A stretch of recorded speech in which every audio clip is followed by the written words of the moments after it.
Bərabərsizliklər sisteminin tam həllərinin cəmini tapın. Birinci tənliyin hər tərəfini 6-ya vurub məxrəcdən azad eləsə, alınır 3x üstə gəlinsin 6 böyük bərabərdir. 2 vurulsun x üstə gəl 4. Sadələşdirsək ifadəmizi, tənliyimizi 3x plus 6 böyük bərabərdir. 2x üstə gəlsin 8 və 3x çıx 2x böyük bərabərdir. 8 çıx 6, x böyük bərabərdir 2. İkinci tənliyə baxaq. X kvadrat çıx 5x çıx 14. Vuruqlara ayırsaq, hasili mənfi 14 cəmi mənfi 5 eləsin. Müsbət 2 ilə mənfi 7. X üstə gəlir 2x çıx 7 kiçikdir 0. Birinci ifadənin 0 mənfi 2, ikincininki isə 7-dir. Aralığa bölərək həll edək. Mənfi 2 və müsbət 7.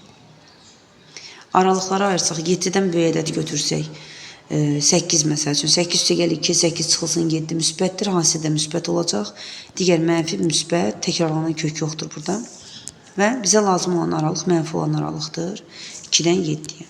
Digər tərəfdən x böyük bərabərdir. 2 şərti ödənməlidir. Burada bir 2 götürsək, 2-dən böyük bərabərdir. Yəni, həll olacaq 2-dən 7-yə qədər. 2 daxildir, 7 isə daxil deyil. Buradakı ədədlərimiz 2, 3, 4, 5 və 6-dır. Və bu cəmə baxsaq, 5, 20 eləyər.